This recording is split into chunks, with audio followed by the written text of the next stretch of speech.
We know that abortion is common, normal, moral, very importantly, and the number of abortions that should happen or the number of abortions that are needed, period, full stop.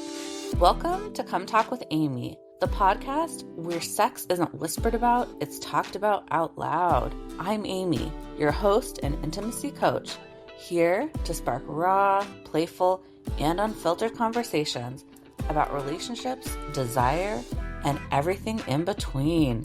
No shame, no scripts, just real talk about what really turns us on. Let's dive in. Hi, everyone. Welcome back to Come Talk with Amy. Yes, we have in the house today Sophie Nir. Welcome, Sophie. Thank you so much for having me. Yes. Sophie is the co-founder and CEO of Abortion Positivity Project. She is the former executive director of Eleanor's Legacy, as well as the former finance director for New York State Attorney General Letitia James. She is the founder of the Vaccine Vigilantes and the veteran of the campaigns of many prominent women elected officials. She was a 2022 City and State 40 Under 40 Rising Star and the 2022 New York State Young Democrats Leader of the Year. And she is proud to support abortion. Yes, Sophie, we're so excited to have you here. I'm so excited to be here. Yes, a powerhouse, especially in policy. Sophie, before we delve into everything abortion positivity, I want to know what is making you hot and bothered lately. The thing that's making me all hot and bothered at the moment is a piece of legislation and a budget ask that we are working on in the New York State Legislature to create the New York Abortion Provider Clinical Training Program. So we are very actively working on a program and a budget ask that would create a training program for the next generation of abortion providers. And we've been working on this for a couple of years. Feels like things are moving and shaking, and it's very, very exciting stuff. That's amazing. That is so cool. Thank So, you. how did you get interested or started in policy work? First and foremost, like my passion is abortion. I think that if I wasn't working in abortion, I wouldn't be working in policy at all. Abortion is and has always been just like the driving force behind my work. And I think of myself very much as a feminist first. And I think of abortion as the fundamental tenet of freedom for women. And yeah, I've always felt that way. Yes, love, love, love. For people listening in at home who may be new to your work, what is abortion positivity? Tell us all about it. I will just differentiate the Abortion Positivity Project, which is a nonprofit organization that I run, and Abortion Positivity, which is a framework for understanding abortion without stigma or judgment. We say abortion positivity centers the positive impact of abortion and understands abortion as a social good. Damn, I love that. I mean, we're all about dropping the shame and stigma here. So, Yes, ma'am. welcome. So fucking fabulous. And like, abortion is always a hot topic, but especially right Hmm. now. And I'm Hmm. curious what you're seeing and how abortion positivity is being driven over the last year or two in any different ways, Yeah. or maybe the same. Yeah, as you mentioned, obviously abortion is a very relevant topic in our lives. But what I will say is that what it is not is a contentious topic. What we know, abortion is overwhelmingly popular. In the last 3 years since the Dobbs decision, abortion's popularity has only grown. The idea that 50% of the country supports abortion and 50% of the country does not support abortion is complete fallacy, absolute nonsense that is perpetuated by a for-profit media system. And really what we're seeing in the last year or two is a lot of scary stuff in the legislative space throughout the country, but also a lot of really amazing innovation by the people in this movement who are doing this work. I love that. That's so amazing. Fucking mic drop. So you mentioned the stigma, the fear, like we've Yes. often been told to approach it in this way. Where does that come Mhm. from? And like, how are you and your work working to reframe that narrative? Abortion Positivity Project was founded specifically to destigmatize abortion and shift the national abortion narrative away from one controlled by anti abortion extremists. And as I was just saying, abortion is overwhelmingly popular in the United States. And yet, there is so much shame, so much stigma around abortion. It is extremely unusual to hear someone say that they are proud to support abortion. And it is very common, even though abortion is overwhelmingly popular, to hear people supporting abortion from a place of shame, a place of apology, a real lower hand. And that is why we formed and founded to combat this abortion stigma that is not only really impacting the lives of people who need to access abortion care, but is also creating a general hostile climate for abortion providers, seekers, facilitators in general writ large. And abortion does impact everyone. It's such a cliche to say, but everyone loves someone who's had an abortion. People's family members are having abortions if they are not. Their close friends are having abortions if they are not, but likely they are because we know 25% of women are having abortions at some point in their lives. So abortion is overwhelmingly common, overwhelmingly popular, and yet we know that we are losing this narrative war.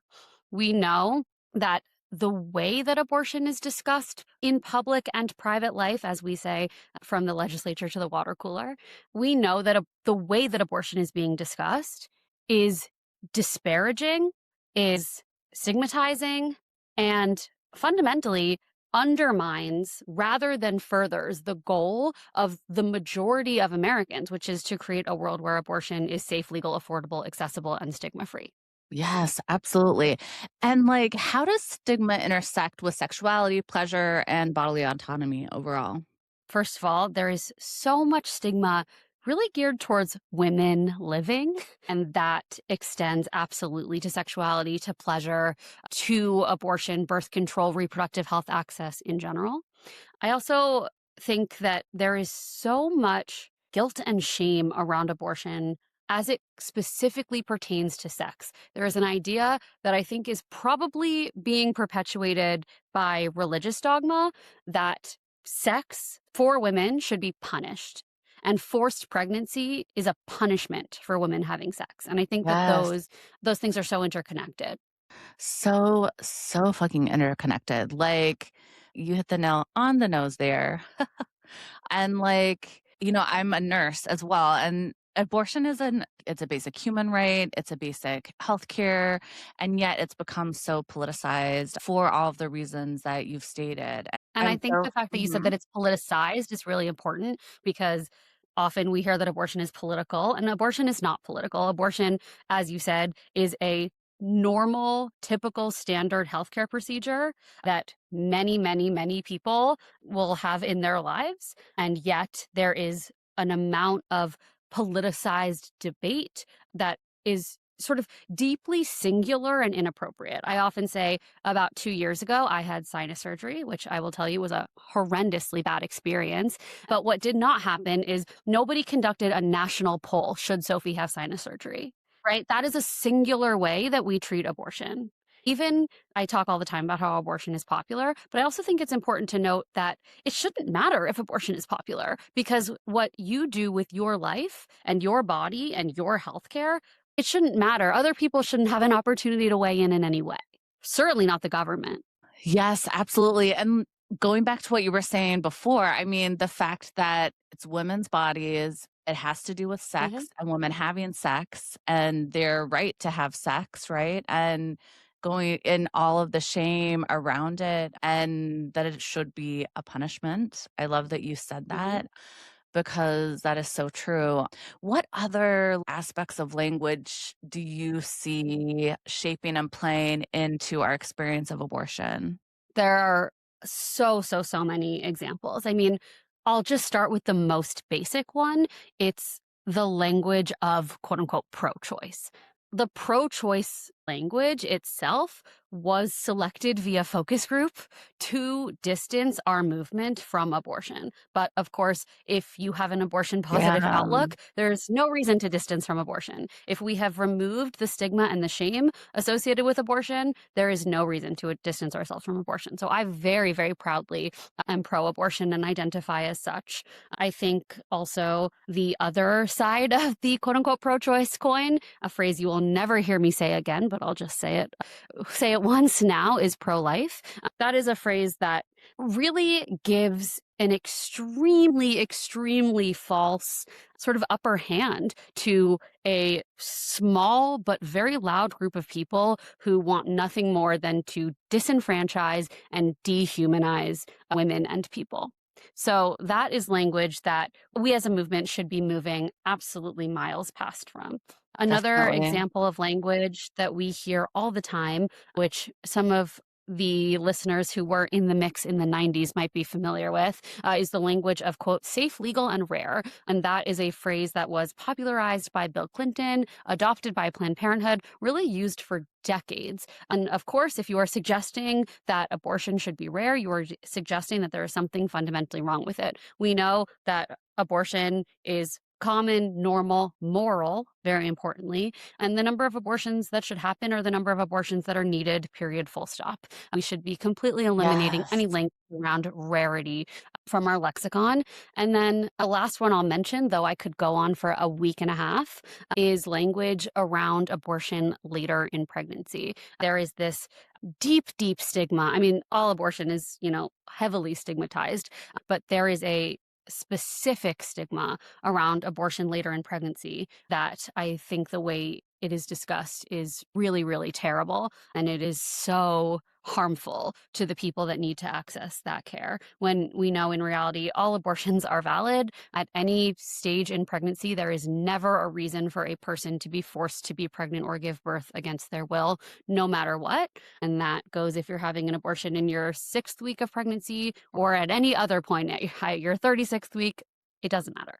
Yeah, absolutely. God, I'm so curious because you mentioned the focus group for the language around pro-choice. When was that focus Mhm. group? Like, how long ago? Oh, like immediately after the Roe v. Wade. The quote unquote Mm, pro choice movement has been active. That language has been used actively for decades. that's wild. That's wild. Yeah. God. Yeah. Yeah. Oh my God. And what do you think, like, just going again on this language, if we could, as a society, shift this language and shift this narrative around abortion, how would that Mhm. change the experience of the individual who is seeking or has had an abortion? First of all, shame is taught. Shame is taught. Shame is taught. Yes. So I think, I was going to say that there is a psychological impact of living in a stigmatizing and shameful climate. But I also want to point out that our policy is also being created out of the very same cultural environment, right? There is no separation between this is what the legislature thinks and this is what the populace thinks, right? All of these things are deeply interconnected. So if we can move what we call the Overton window, right? The sort of terms of discussion, if we can move what is the norm, not just what is normal, but what is the standard, what is the norm around how we discuss, advocate for, and support abortion to a completely shame free and abortion positive mindset, the impact that that would have on the laws and the way that abortion is funded and the way that access is set up would be completely transformational. Yes, absolutely. Like, please, by the time my daughter grows up, may that change have happened. We can hope and we can do the work. Yes. So, so huge. So, speaking of like the work, you talk about abortion as a social good. So, what does that mean? So fundamentally, what abortion as a social good means, it means that abortion is good for society. Abortion is moral, it is ethical, and the fact that it is available to people where it is, which unfortunately is not everywhere, makes society better. And if abortion were to be more available and more accessible, that would make society a better place. It would also be a reflection of a better society because it would mean that we are living in a more equitable society, a society where disenfranchised people are being given opportunity, or I should say, really awarded the privileges of freedom that our country has always promised and never delivered. God, so many like fucking mic drop moments. Like, I love this. Thank you. Thank you for having me. This is fun. Oh my God. I'm so glad that you're here. The word needs to get out. Like, we need to have these discussions and a positive reframe on abortion. And I would just love, like, let's go down that road a little bit more. So, what are some Yeah. positive, life affirming impacts of abortion that we don't hear enough that, like, you want to shout from the rooftops? Oh, for sure. So we say abortion saves lives. We, in fact, print abortion saves lives on our merch. If you want to buy it, you can go to our website, abortionpositivity.com. But that means a lot of things, right? It doesn't just mean that it saves people who are dying. Well, first of all, it does. But in addition to that, it allows people, women primarily, but all people, to choose the life that they want for themselves. And that is such a beautiful and affirming thing. I think that women in particular are so often shamed for really wanting anything and for thinking what they want matters. And what women want for their own life matters so much. And abortion is a Yes. pivotal tool to get there. Yes, absolutely. Hella fucking Luya. Yes. What other ways do you see abortion expanding people's lives? My head goes immediately to the most tragic cases that we've seen. I was actually at a panel just today with an organization called the Bridget Alliance, it's called a practical service organization, which means that they help people get to their abortion appointments when travel or additional lodging or additional money is required. We love that And access. they're amazing. Check them out. And they were talking on this panel that I was at just today about a patient that they helped who was 12 years old. And she had been Wow. impregnated as the result of incest. And because she was 12 years old, she did not have the sort of access, resources, or most importantly, knowledge of how to handle this situation, right? A 12-year-old person is not equipped to handle that situation, Absolutely. nor should they ever have to be. And by the time anyone found out that she was pregnant, because she had been hiding it because she didn't know what to do, she was 24 weeks pregnant. And the Wow. Bridget Alliance, this amazing organization, was able to connect this child to the care that she needed. When they were telling this story, I had such a feeling of gratitude that she was able to access care because you asked about expanding your life. Think about how small her life could have been if she had not been able to access that care and how Absolutely. transformational that is for a 12-year-old child. It's tragic she had to go through that experience in the first place, but it's so miraculous that the trauma ended where it did and did not persist, and because of abortion. Yeah, absolutely. And it gives her like so much life back, and allows Mhm. her the opportunity to make decision to, yeah, have the child when she wants, with who she wants, right? And also continue living her childhood, right? Yeah, which is important.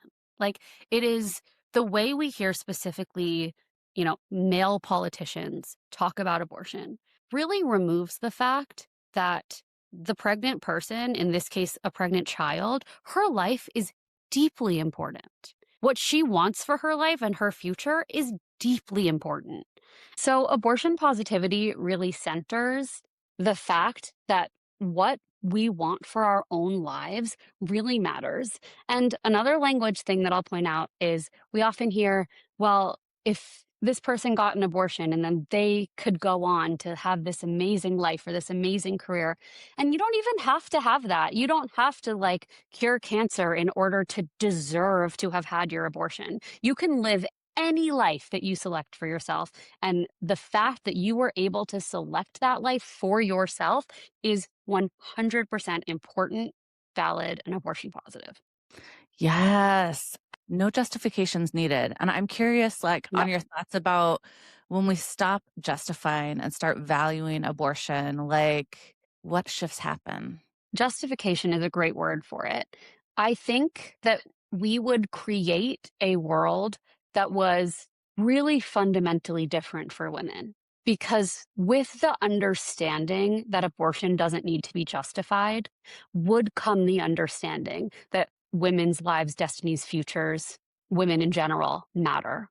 And I don't really think that that's the baseline value system of our society. I mean, of course, we live in a patriarchy, and I think that that shift would be a real blow to patriarchy. Oh, no. The fragile patriarchy. Boo! I don't know. They've been keeping it together this long. I know, that's true, that's true. So, for people who feel, like, challenged by this, right? Because what we're talking Mhm, about can feel probably, like, cutting edge for a lot of people because it's against the mhm, grain of what they have been taught their whole lives. Like, where mhm. can somebody start with challenging this perspective and seeking out more of a positive shift in viewpoint on abortion? The first thing is to think about, where are the beliefs and values that you hold within yourself about abortion? Where are they coming from? And just as importantly, who are they benefiting? So, something that we see a lot is this idea that, like, quote unquote, pro choice politicians are the solution. We are a 501(c)(3), and we do not endorse candidates or parties, but these would be societally referred to as Democrats, and that Republicans are the problem, Democrats are the solution.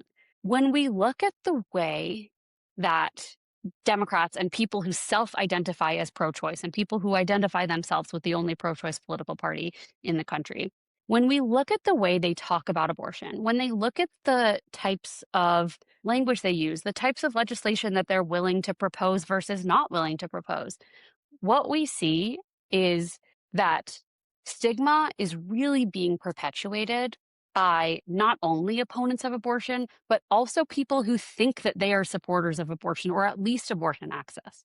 So, this really looks, or in practice, what this looks like is abortion supportive people accidentally doing anti abortion extremists work for them and creating with their language, with the narratives that they are promoting or buying into, they're creating a very fertile ground for anti abortion extremist policy to flourish, which is what has happened. So, if what I am saying about being proud to support abortion or abortion being fundamentally good for society, fundamentally moral, ethical, and genuinely good, if that feels shocking to you, I would ask yourself, who taught me that that wasn't the case? Do I agree with them? And are those values promoting or undermining the creation of the world that I want to see? God, I love those questions. So, so key. Like, and I mean, those questions can also just with any deshaming work, like, this is the way to address it, you know? Like, bring Mhm, that curiosity. Like, where did we get these narratives? And who, I love that you said too, like, who is it benefiting, right? mhm. What would it look like if the narrative was different? And another narrative that I hear too a lot around abortion is that abortion is the last resort. Mm, Ah, yeah. yes. Can you Mhm. speak a little bit more to that? Yeah. So, I mean, abortion is, again, it is as common as it is varied in the reason why people need to access care, as I said, all of which are valid. The idea of abortion as a last resort is, first of all, very fundamentally stigmatizing. For something to be need to be the last resort, much like saying it should be rare, is really validating an idea that there is something wrong with it. And first of all, I am going to compare it to the cultural narrative that the opposite of abortion is birth control, right? That, like, the idea of abortion being a last resort probably means that the first resort was birth control or not Right. having sex in the first place, which is a form of birth control. Um, Abstinence. right, abstinence. I think that those two things, the idea of abortion as our last resort and abortion as an alternative to birth control, are very, very similar, if not synonymous. And the reality is that birth control or celibacy or any of those types, or adoption, even any of those types of things, are not the alternative to abortion. The only alternative to abortion is forcing someone to be pregnant or give birth against their will, because Damn. that is the phase of pregnancy that they are in, right? If you are seeking abortion, you are already pregnant, and therefore your only alternative to accessing that care is to be forced against your will to be or remain pregnant and give birth. Right. So I think that's a really important reframe. And also, abortion is a good news story in so many cases. And I love that. when we talk about abortion as being inherently tragic, inherently so difficult, inherently all of these negative things, we are not only erasing the experience of very many abortion patients, but we are also, in my view, inappropriately assigning feelings to other people in situations that we are not in, Yeah. right? So the idea of abortion as a last resort, I think, comes from a very specific narrative that is very limited around who accesses abortion care and in what circumstances. Yes. Oh, and can you speak to that emotional experience too? Because, like, the way it's talked about too, it really takes out a lot of the nuances, right? It's like, 100%. And like so much of mhm. what I hear, like that kind of language, it's like fan fiction, except the opposite of fan, right? It's like people are telling these stories about who is getting abortions and why they're getting abortions. And like no two people who are accessing abortion care are having the same experience. So anytime, be always be skeptical of someone who is saying, like, this is the universal experience of abortion. With that, I will answer your question and say the polling suggests, right? Statistically speaking, we know that the overwhelming feeling that is reported in studies from abortion patients is relief, Wow. overwhelmingly. Yeah, absolutely.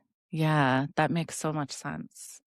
And because we're seeing a lot of restriction, right? Restriction to Mhm. access. And what does that really actually look like for individuals, for Yeah. communities? What is the real alternative, right? Because people are Yeah. going to do what they need to do, right? In a lot of ways. So true, bestie. Yeah. So I'll start with what it doesn't look like.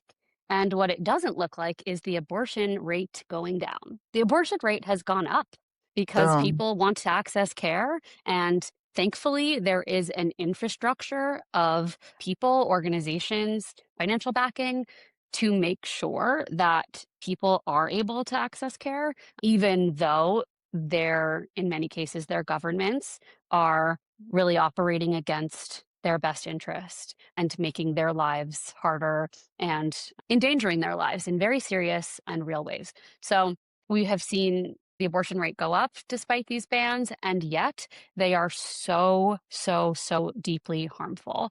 They have created a mass exodus of reproductive healthcare professionals from large areas of the country, creating significant reproductive and maternal health care deserts. They have criminalized people. Many people have been arrested now for having miscarriages, which is just disgusting and tragic. They've created Absolutely um, disgusting. yeah, it's just this whole sort of new criminality where people are being criminalized, arrested, penalized for having miscarriages. They've also, and this is very important, created much more significant difficulty in accessing care for women of color, low income women, rural women than for wealthier women, white women, women who live in cities. And something else that I'll add is that it is actually, I believe, scarier to be a person with a wanted pregnancy who experiences a pregnancy complication that requires abortion care in a state where you cannot access care than it would be to be a person who finds out relatively early in pregnancy that they do not want to be pregnant, and is able to access care with more flexibility and on their own terms because we have, as I was saying, incredible infrastructure, including telehealth abortion, which is a huge, huge, huge saving grace in the climate that we're seeing now. 30% of abortions have happened in the last 2 years, I believe, are happening via telehealth. And that is where someone who can be anywhere can do a virtual consultation to make sure that they are a good candidate for medication abortion specifically. And then they can have those pills shipped to them in, secure, neutral packaging anywhere from a place where they're easily accessible to anywhere. So we know that there are options. They do exist. People are absolutely taking advantage of them. And then, as I was saying, if you are a person who are later in pregnancy, who has a wanted pregnancy, and who experiences one of very many, unfortunately, extremely common pregnancy complications. Pregnancy, by the way, really dangerous, Really dangerous. extremely, so much more dangerous than abortion. Abortion is statistically about as dangerous as Advil, and pregnancy is extremely dangerous. But Yeah. if you show up to a hospital in a state with an abortion ban with no exceptions, and you can not access care, you probably are in a physical state where you can't fly to a place where you can access care or get to one, because that's a lot of distance. As we say in the biz, if you drive 8 hours from Florida, you're still in Florida. You are in a much more, I think, vulnerable situation because you are really no longer in control of your healthcare because the medical professionals, no matter how much they want to help you, their hands are tied by the harmful actions of their state legislatures. Yes, I know. It's so God. Like I just want to like yell and scream and all of the things. Like, Yeah. oh my God. We could like sorry, I'm like speechless in a lot of ways. I'm angry, I'm feeling all of the feels. And it is Feel your like, feels, you're entitled to them. yes, thank you. And also, like, just more access to care and for everyone, for everyone, right? Across the board. You were Mhm. mentioning, different groups that obviously, like, are even, more affected by these types of legislations. As we've been talking, I've been thinking about I grew up in Utah in the 90s. Mhm. So this was during the ABC area, abstinence, be faithful, condoms. And a friend in high school got pregnant and she was too scared to tell her family. And so she Mhm. literally, this was early on in her pregnancy, she literally had her young cousins play a game and jump on her stomach to like cause A an miscarriage, to induce abortion. Yeah. miscarriage. Yeah, a miscarriage. Yes, a Miscarriage, also known medically as spontaneous abortion, because they're very, very, very much the same thing. Did it work? yeah, Wow, that's yeah.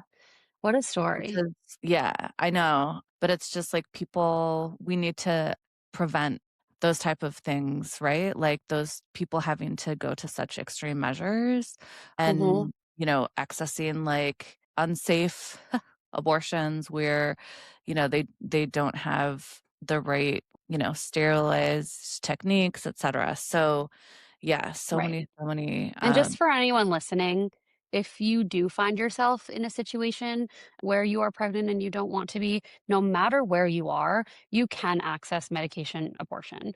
Go to ineedana.com or Abortion Finder or Plan C. They have so many resources because you really, really do have options no matter where you are. And you do not need to be doing anything unsafe because there are more, as you were saying, sterilized, medically tested options available to you. Yes, thank you for that. So, so huge. We love all of these resources. What would you say to someone who has had an abortion and is still carrying shame? I would say, first of all, you are so loved and you are so worthy of love. I'm sorry that shame was taught to you. I hope that you can ask yourself if that shame still feels values aligned to you. And if not, you can let it go. And just as I've been saying, I would Remember that you made a decision because it was best for you, and what is best for you matters. It really, really matters. And there is such a societal pressure to all women to put everyone else in front of yourself. And there is such a stigma around making any decision for you because it's what you want and because it Yeah. is what you want for your life and it's best for you. And I don't know if my validating your decision makes you feel better in any way, but I hope that you know that you don't need a reason to access abortion care beyond that. It is what you want for your life, and what you want for your life really does matter. Boom. Yes, you matter. What you want for your life is really the only thing that should matter, right? Mhm. And Yeah. put that at the forefront. Damn. How can we normalize and how are you helping people to normalize these conversations in everyday life? Like, how can people at home take this to the brunch table? I just wanna add one thing to the last question, which is that if Yep. you do feel shame, the last thing that I want is to compound your shame with shame about feeling shame.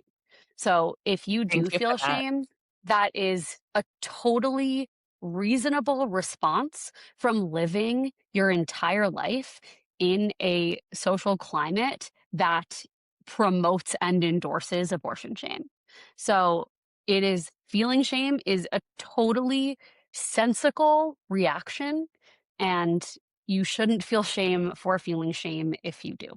Yes, absolutely. Yeah. The last thing we want to do is add to anyone's shame here.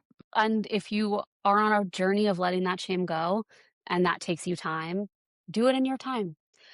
I try For your dinner to table, ask good for your questions. brunch table. I said this already. Abortion is not political. Abortion is politicized. Abortion is not contentious. Abortion is overwhelmingly popular. If you are feeling anxiety about bringing up abortion because you think that it is contentious or you think that it will spark some sort of hostility in people, this is very likely untrue. I mean, it's always possible, and if you know that someone is explicitly anti-abortion and or pro-forced birth, and you know that because they are a person in your life, then absolutely that is 100% reasonable. But I always assume that someone I'm talking to supports abortion at least sort of. Either they support abortion access or in at least some cases, or which is another very common position to take, they don't believe the government should be involved in exam room decisions at all. And even if they have feelings about abortion that have been taught to them by a shame filled society, they don't believe that abortion or any other medical procedure should be determined by governments and not people. So I always approach conversations around abortion from a fundamental understanding. First of all, over 80% of Americans support abortion in at least some cases. Abortion is overwhelmingly popular and growing. That is really important to keep in mind.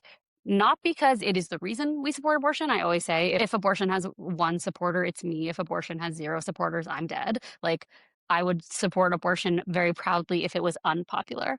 The fact that it is so popular really needs to be driving the way that we are messaging.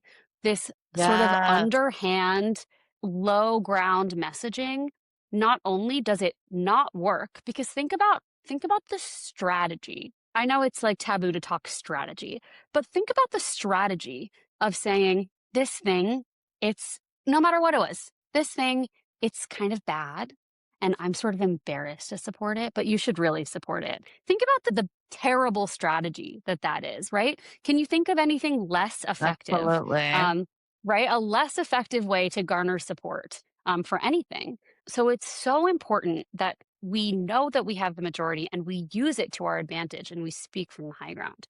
And when we're bringing conversations around abortion to our friends or our families or anywhere we are, I hope our legislators, if you are trying to get more active and more involved, first of all, always stay true to your proud support of abortion.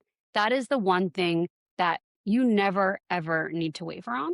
Approach the conversation with confidence, pride, knowledge, and not stigma, shame, or apology.